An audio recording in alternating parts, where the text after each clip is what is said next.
Welcome back, football fans. Once again, you have reached Pay Dirt. I'm here with my man, Pay Saunders, and I'm your host, Brandon Herring, a.k.a. B Dirt, going over all your NFL football pick'ems. Pay, on location in Chi-Town this week. How's things going out there, Pay? Man, the weather's great, man. We're loving it in Chicago. The sun's not out. I would love to see some sunshine, but as long as the snow on the ground it's not enough, and it's just the right amount of dirty for people not to put it in take it in their house and put it in the blender, make it into ice cream. So it's not too bad. How's it going over there in main streets of Upper Pittsburgh? I'm south now. South. I moved to the South Hills. I was North Hills. Same thing. Overcast, gray, drizzly. It's been pretty miserable. It's a little Seattle-esque these days here. So, but hey, I got out last weekend. Got to see some family, so that was good. And after a little bit of a rough start, rebounded for one heck of a good week.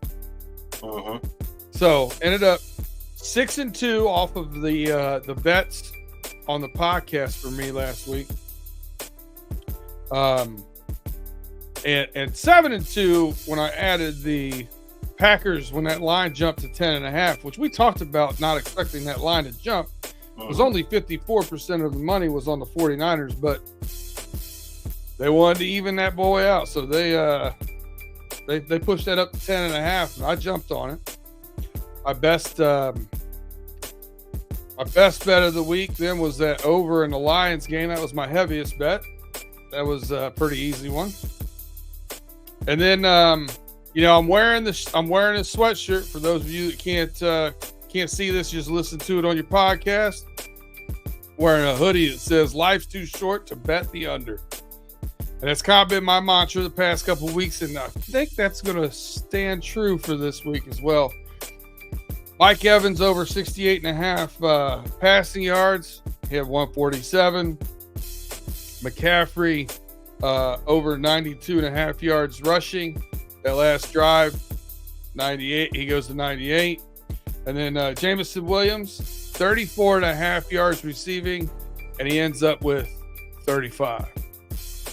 The only one I didn't hit was OBJ, and I got the Texans wrong to the Ravens, and man, did the Ravens look good, Pay. Trying to tell you. Yeah, you keep telling me. I don't listen. So, let's talk about my weekend. My football weekend. It was a little bit more seesaw, a little more back and forth. It's a roller coaster. Man, so I had a 13-leg parlay. Of course, it didn't hit because I wouldn't be here today if it did. Let's just run through it. Let's run through it. So my Saturday was crap. Parlay was failed like right out the gate. So with the first game, Ravens versus Houston, I had Schultz over 34.5. That's a win. That one hit. So I'm 1-0. I had Houston covered 9.5. Obviously, that didn't happen. They got the doors blown off of them in the second half, so I'm 1-1. I had the under 43.5. That was also an L. So I came out of the first game 1-2. Well, you felt good at halftime too, didn't you? I did. 10, right where you needed to be.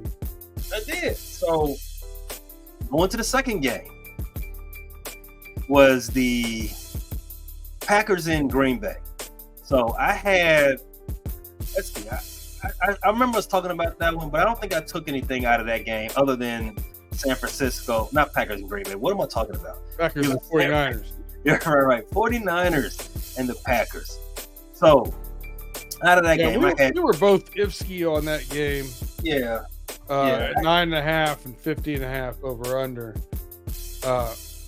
We said we're gonna pick every game as if we pick them, but I definitely at the end of the program said a couple of them I'm not betting. The Bills and Chiefs was another one I wasn't betting. Yeah, that was a tough game. But when it went to 10.5, I jumped a unit on it. Yeah. Love that hook. As you should have. So what I did from that game, CMC first score, another L. So I'm looking at 1-3 right now. San Francisco, 9.5-point faves. I took that. 1-4, another L. Over 58.5, another L. My Saturday, I finished 1-5, 1-6, 1-6. Come on, man.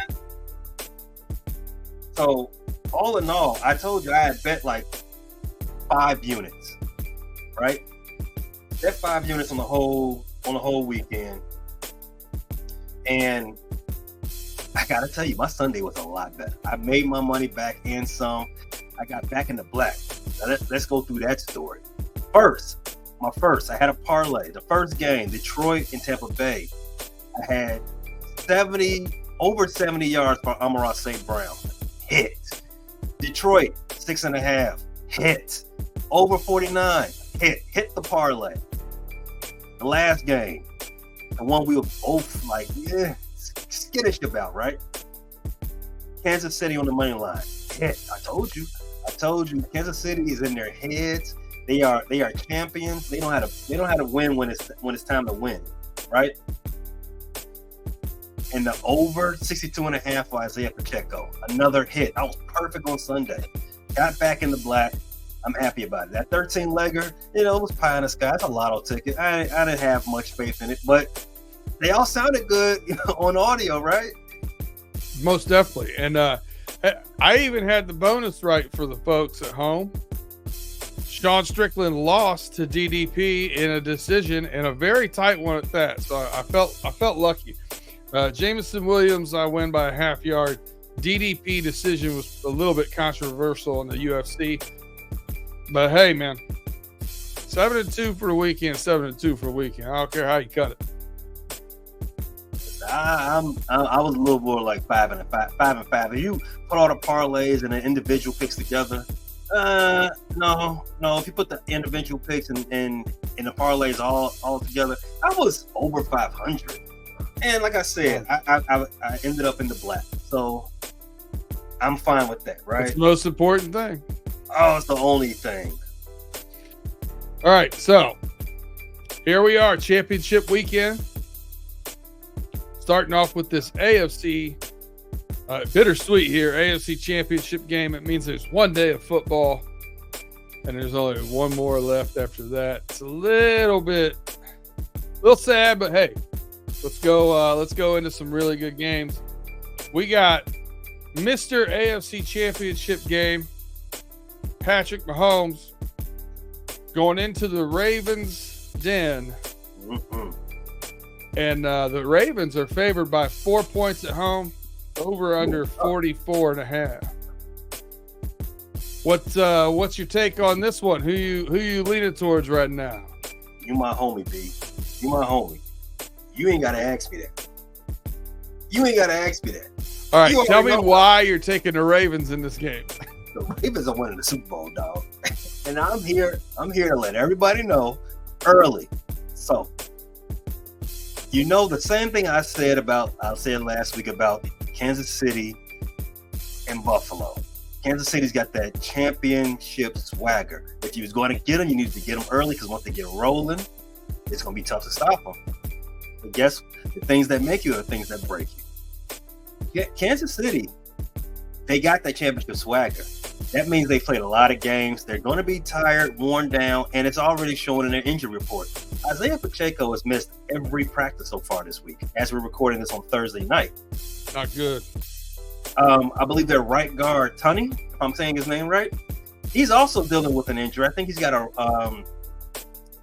pectoral strain. I'm not sure if it's on his right or his left side, but that's important. This is the second most important injury on that team. You know why? One of the better players from the Ravens game last week, and one of the better players all season. In fact, I think he's a top 5 player at his position, but that's a story I'll talk about that on the homies if they give me the grounds, if they give me the room to actually speak about actual teams still playing. You know, they don't like to talk about football anymore. They talk about off season. But story for another day. I forgot where I was at. Right guard. Right guard. So one of the better players for the Baltimore Ravens plays defensive tackle. He's going to have if your pectorals is strained, you can't really push. You can't do this. You definitely can't push nobody with some type of force. And you're going to be having hell to pay messing with the Baltimore Ravens front defensive line. You are compromised in that position. Now, I said that was his number 2 most important injury they head into this game with. Gay, the number 1. One of the guy that you expect to be their spy on Lamar Jackson. He may not play. I think he's in concussion protocol. If they have to put somebody new out there to watch Lamar, oh man, it can get bad. Somebody who's maybe not as experienced, it can get bad, man. It can get bad. Lamar is. You saw what Lamar did in the second half. They came out the tunnel tied, and Lamar put the team on his back. Put on his back with his arm and especially his legs. He let you know, like, all right, we gotta make a play. Let me put my cape on. Everybody, get behind me. I'll lead you there. And if it's got to be done, it's got to be done. Yeah, you know, and we're looking at this. The Ravens and the Chiefs have had the 2 best defenses in the playoffs. Mm-hmm. And the Ravens seem to be getting a little healthier. The Chiefs seem to be getting a little unhealthy. The Ravens seem to be peaking at the right time in their season. And what I really like about the matchups, man, we've talked about all year on multiple different podcasts. Best linebacker room in football is in Baltimore. Yep. And they go sideline to sideline so well. I really think that's the difference here with a Kelce. You know, I think Travis Kelce has lost a little bit. He's a little dinged up. Had a pretty good game last week. You know, caught a couple touchdowns, whatever. I think they can minimalize him and force that ball to the receivers. Once you get past Rashee Rice, not a whole lot there to be desired. Now, I think Patrick Mahomes will still make some plays. I think he'll still make some plays. If this is a 24-21 game, you know, the Chiefs, they'll cover. The over hits. It's kind of in the area I see it, 27-21, 27-24, 28-24, somewhere in that little vicinity. All those numbers I said are over. Life's too short to bet the under. Give me the over in this game. I think the 2 best players on the field are these quarterbacks. And it could be a backdoor cover situation for the Chiefs. It could be whatever. I think they're going to put up plays. I think they're going to will themselves to put points on this board. And both teams have good field goal kickers as well, so I'm not going to dismiss that. So I'm going to take the over 44.5. Now, the other prop bet's been really good, knock on wood, for me so far in these playoffs. It's obvious to me, and someone may have said this earlier in the year too. I'll leave it up to you to tell it, but it's obvious to me that Lamar Jackson's got a favorite target, and it's no longer the tight end. Zay Flowers over 41.5 yards is easy money to me in this game. Think so? I think he's over 41.5. I wouldn't be surprised if he's over 41.5 in the first half. I'm not going to disagree with you there. I think Lamar. I won't go as far as say as a favorite target. I think the favorite target is obviously anybody in the slot or running down the seam.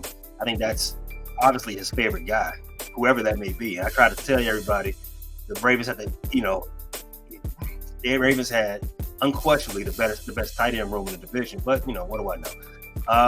I know Mark Andrews is coming back, but he might be limited. He might only just play in certain packages. But yes, he should be back. Good end zone target, I think. Yeah. But I don't expect too much out of him coming back from that broken ankle. Decoy at I can see him being used out there as a decoy. If you put it out there, you got a game plan for him. That's just more time you got to spend doing something you may not even have to do. So yeah, nothing wrong with that. I like the gamesmanship going there. Now as far as Zay, 41.5. I mean, it's not outside of the realm of possibility. I'm not gonna try to just talk you out of that. So, but I'm not gonna put that in my slip. Just put it like that. I feel a little bit more confident since we're talking about props in this game. I feel a little bit more confident about Jerick McKinnon maybe getting the anytime score. Like I already said, Pacheco's missing time. I don't think he will not play because he didn't look too banged up last week, and I don't think he practiced the whole week last week either. But Jerick McKinnon, he's a favorite in that red zone. Mm-hmm. He's a favorite in that red zone for the Kansas City team. So, with every day they're telling me Pacheco's not practicing, the more I feel like I want to put that anytime touchdown right there into that mix. Did you know Mark Andrews is plus 210 for anytime score? Very interesting. I knew his over was 35, 30. It was 30 something yards. Mm-hmm. I tell you what, I get why you're doing that. Again, that I'm not putting it on my bet slip. I'm more. I think Zay Flowers is an easy one for me. L'Jarius Sneed down with a calf strain last game. I mean, weather's going to be a little bit better, but you know how calf strains are. I talked about it with Joe Burrow all year. Like, those aren't easy to pop back from the following week. You tweak those, and I don't want to be chasing Zay Flowers around the field. So, I like that one, actually. I really like that one. The injuries might come back to bite him, man. Playing football is, I don't know if you knew this, but playing football is kind of dangerous. Yeah, bad for your health. Yeah, bad for your health. Bad for your health. Yeah, no doubt. But hey, we appreciate all you guys rocking with us. It's time to pay a couple bills before we talk about the NFC game. So if you're on Spotify or Apple, I don't know if Google's gone yet, but it's going pretty soon. So if you're listening on Google Podcasts, get it somewhere else. Go to Spotify. Hey, that's my favorite platform to listen to podcasts. They don't leave until April. You got until April 1st. Okay, you got until April? All right. Well, listen, I'm a Spotify guy myself. You want to go over there and check that out just to get your backup plan on. But if you're listening to that, go ahead, subscribe, share us with a friend, tell a friend to tell a friend. And if you're watching on YouTube, go ahead, hit that thumbs up. And we will be right back after we pay these bills.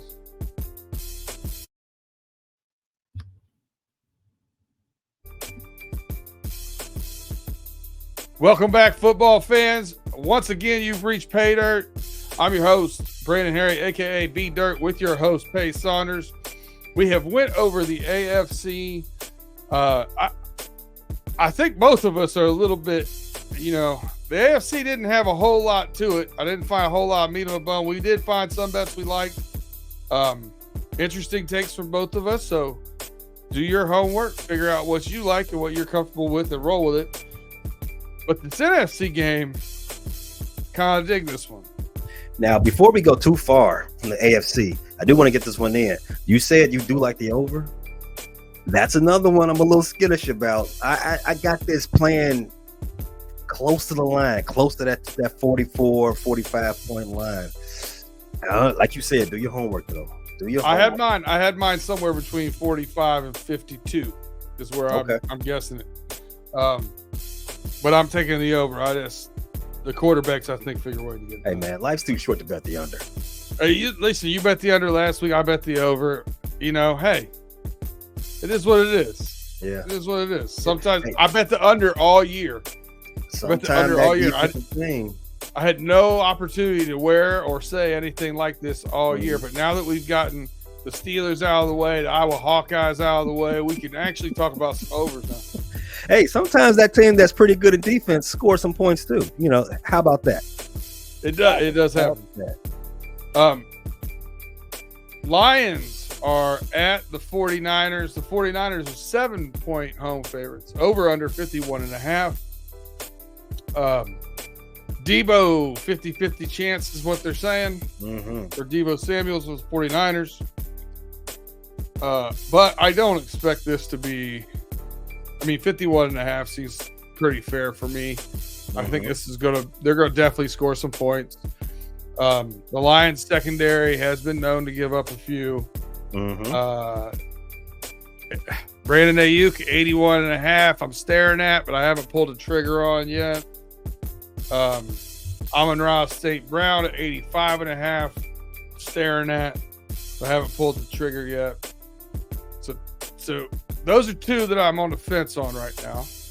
So I want to get your thoughts on this game in general, and if you have any thoughts on those two that I'm on the fence on, by all means, share away. Now, I told everybody early on when we started recording this for the first time, we don't do this for content, right? I'm not just saying. I'm not cow herding it. I'm not just throwing stuff out there that's for digestion, just to say the thing, right? No, we share the receipts in our group chat a lot of times. We do. Yes, we do. We are placing these bets. Right. Yes, we are. I like your money just as much as I like my own. I'm not going to tell you something, say take my advice, and then I just sail you up the river. No. Now, for some other shows that I do, they are content.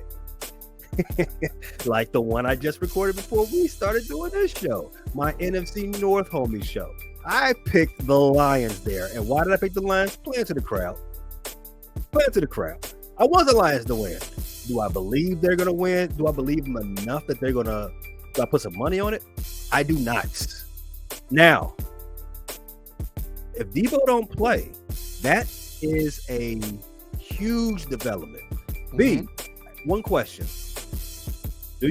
Two questions. Do you remember San Francisco going on a losing streak this season? Played the Bengals right in the middle of it. Yes, sir, I do. All right. Do you remember what key player was missing from all three of those games? Mr. Debo Samuel. There you go. Debo Samuels is a unique player in this league. He is the rare wide receiver that can alter a betting line, because their offense is a lot worse without them. I saw a stat earlier. Their offense is 3 yards worse without him in it. 3 yards per play. Let me put that back. I got that. 3 yards per play. That's huge. That is a lot. If Debo contributes that type of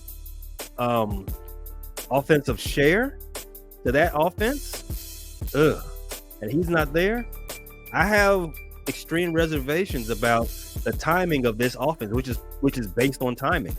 CMC is an all-world. So is Kittle. Love him. Brandon Ayuk is all-world as well. He's got talent.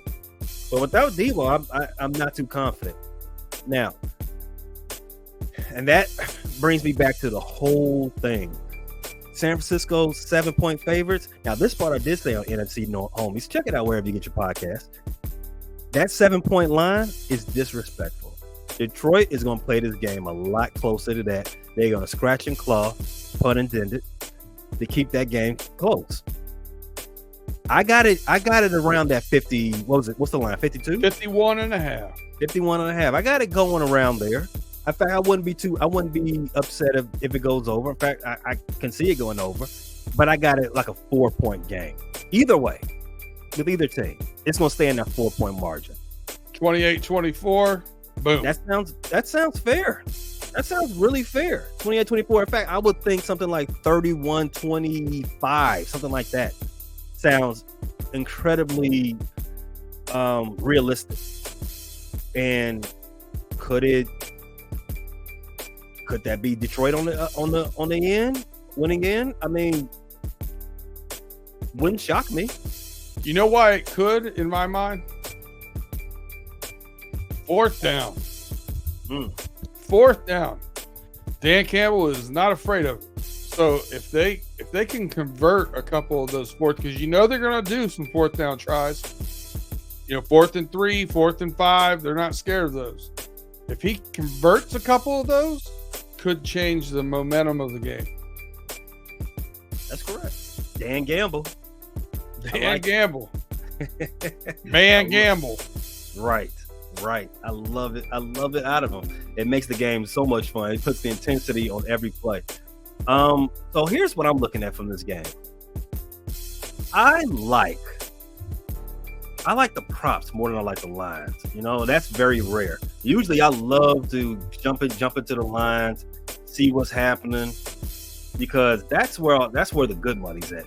So Detroit +7 sounds very it's like give me money right now, right? Other than that, I'm not touching anything with the San Francisco offense because everything is predicated on Debo, But I do like St. Brown. St. Brown is easy money. I've put St. Brown in so many props this year. I've lost count. He is easy money. They've got him right now as his 85.5. 85.5. You got to it before I could. So 85.5. I got it written down with a question mark by it. You're not certain on that? Well, you can always do the alternate. Let's talk about those alternate lines. So if you're a little unsure about what they're giving you, the 85, B. Why not think an alternate, right? Yeah. Especially if you're going to put it in a parlay. Exactly. Yeah. So on DraftKings, Amon-Ra St. Brown's alternate receiving yards for let's say 70, just like I had it last week, is -210.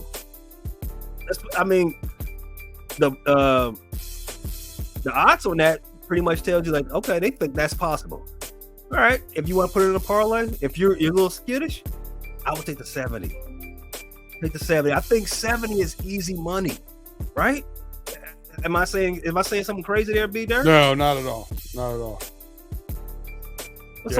He's turned out to be, not only is he a favorite target of Jared Goff, which by the way we keep ignoring the fact Jared Goff right now is by all rankings is a top 5 quarterback in the league. Big surprise to everybody, but that's the way he's played this year, and that's his favorite target and his security blanket. And he runs hard after the catch, which is one of the reasons why I don't like Debo missing. Debo's dealing with the same injury that he dealt with earlier in the year with the same shoulder. They're saying it's not cracked like it was then, but it's, dinged up, quote unquote, or whatever. The way he runs, man, that's going to be tough. It's going to be hard for him to play like that. Yeah. I got a little stat for you, a little statuski. Including the playoffs, that's 19 games? Amon-Ra St. Brown has had 70 yards or better in 16 of them. That's a lot. It's a lot. Like I said, the odds tell you it's free money. I would take that. If I'm going to build a parlay, that's one I'm very sure that it's going to pop for me. I like that one. I definitely like that one. How do you feel about CMC? I mean, he's favorite to win offensive player of the year? Yeah. I think the Lions had a better running defense than they did a passing defense, but right. CMC is special. His over-under is 86.5. I probably have him as a half-unit bet just because I think he's going to step up, especially with Debo being dinged up. But he's not my favorite one on he's not my favorite one on the prop bets for the 49ers. I actually do have one prop bet on the 49ers. I know you're kind of off of them. I got one I'm on. Despite how the Lions game ended last week with an interception by a linebacker, their linebackers have been pretty poor in coverage this year. Deebo Samuel, at best case scenario, is going to play hurt. George Kittle over 62.5 yards. Come on down. I got him getting over 80 yards. 80. He might do. Kittle was good for doing that, getting majority of that in one play. He'll go up, man, they'll line him up inside. They'll do a drag, catch somebody lacking, catch the zone in a soft spot and take it up the sideline about 53 yards. Yeah. Hey, that's almost like a safe bet too. 80 yards. I'm going to put that in my slip, B. 62.5 is the over-under on him right now. Yeah, I kind of like that. What's something else? Let's see. What else? Something juicy. I already said I like the Lions +7. I think that line is itching at Peyton. Itching. We both like the total 51.5. We think that can go over. I'm a little skittish on that one. I might just go ahead and take it. Say F it, That might be if the first game goes really well, maybe we put a little ducket on that. You know what? I forgot what channel this was. I forgot what show we were doing. I said F it. If this was the Steel Curtain Network, I was talking like that. No, don't worry about it. Let's see. Sam Laporta. He's been dinged up. They signed former Philadelphia Eagle tight end. I'm blanking on his name right now. To the practice squad, Zach Ertz. They signed Zach Ertz to the practice squad. Some thinking he might get activated for this game just because, for whatever reasons, Sam Laporta is a little too dinged up to go. So they need another big body out there that can catch passes in the red zone. I got a two-parter. Zach Ertz is plus 4,000. First TD score, and he's plus 1,200 anytime score. How does that? Well, plus 550. I'm sorry, anytime score. How do we feel?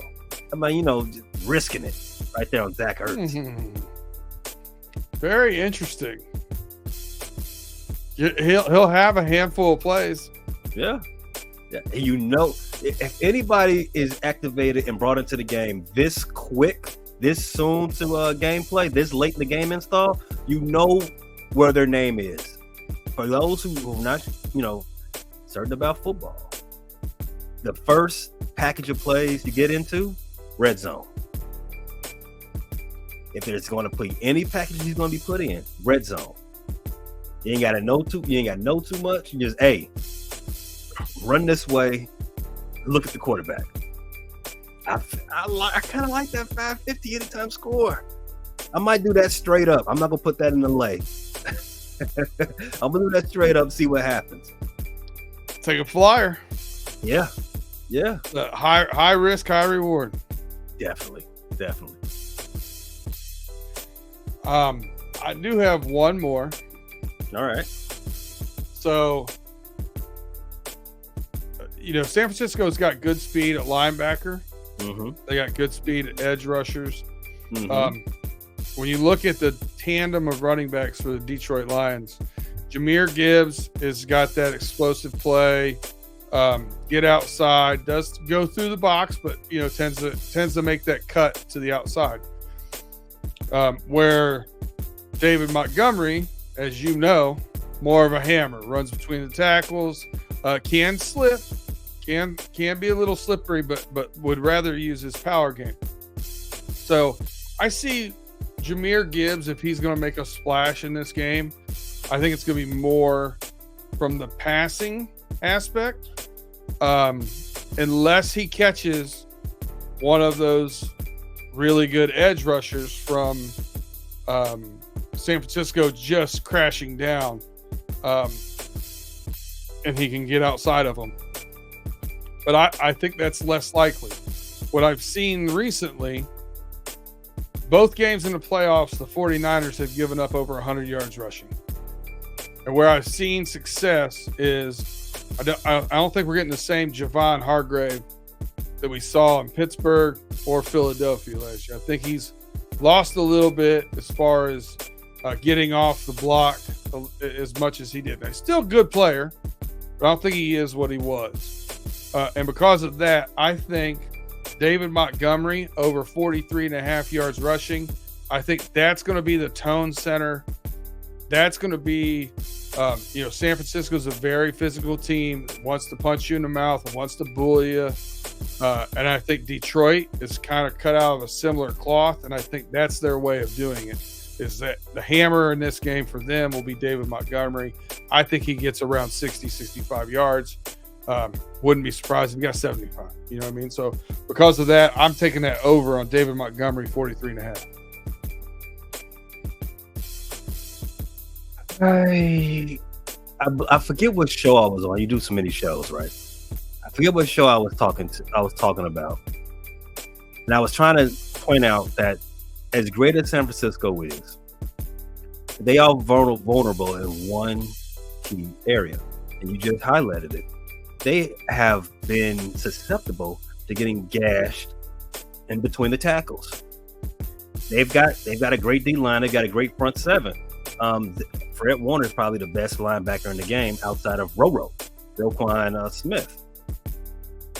However, all season, teams have found success in just not stretching, not doing stretch plays, not running outside, just going right at them. A little power action through the two hole, a little couple of gives through the one back, through the one gap. There's stuff like that. They found success, and I'm gonna tell you right now, I like Detroit's running chances to run the ball on them. You said David Montgomery over 43.5. I love it. Jahmyr Gibbs over 47.5. I don't love that as much. In fact, I would probably do a total yard lay on Jahmyr. I like that because I would probably put it at somewhere. Let's see. They have his rush plus receiving yards at 75.5 minus 110. I'm going to alt that. Yep. I'm going to alt it. I'm going to put it at. They got 50, 75, 100, and 125. I mean, 50 is minus 425. It's not a lot of money out of there. Again, this is strictly for a lay. I think Jahmyr Gibbs is better than just 50 total yards. You know what? F it.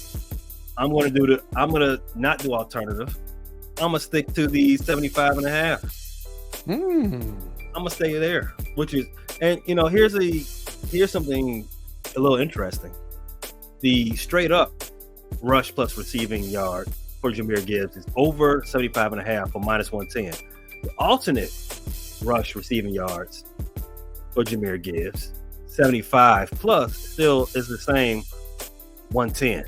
So if you're looking for that hook the hook is in one place, but it pays the same. That's good to know. I really like that David Montgomery play. When you look at the 49ers and similar running styles that they've faced as far as David Montgomery's running style, I look at Zach Charbonnet from Seattle, averaged 5 yards a carry. James Conner averaged 6 yards a carry against them for over 80. I think that's kind of the comps as far as running styles. So I think they're going to give him more than 10 carries. So if he averages a Zach Charbonnet, who I think he's a little bit better than, and gets more than 10 carries, we're cashing. So, Yep. So you've talked me into Amon-Ra St. like that, Brown. Will. I'm still on George Kittle. I'm on David Montgomery, and I've got a probably a half unit on Christian McCaffrey's got to prove me wrong. He's been my Amon-Ra for you. He's just been anytime touchdown and over the yards, you can go to the bank. Yeah. Not mad at it. I'm putting these picks in right now, B. All right. Any other picks? Anything you want to nuggets of wisdom or anything you want to tell the people before we start putting a bow on this? Again, DraftKings doesn't give you those college basketball lines days out in advance. I'm going to tell you again, North Carolina's going to win, but it's a Saturday game. If you keep your bet slips open long enough, you got the free one from me. North Carolina's going to take that. So you're back on it. Other than that, I got nothing. I got nothing for UFC this week. Pretty good bets from them. Pretty good things from them last week, but this week I got nothing. So those are my bets. I'm over against Pay's better judgment in the Chiefs and Ravens. I'm over Zay Flowers receiving yards. I'm over Christian McCaffrey 86.5 rushing. I'm over David Montgomery 43.5. Probably going to be my big bet of the week. I'm over George Kittle 62.5. And I'm over Amon-Ra St. Brown 85.5. I'm living by the mantra on my hoodie. Life's too short to bet the under. Let's get after it. And hey, like we've said, man, this. We're both picking the Ravens. We're both picking the Ravens, so I think it's. Hey, what did?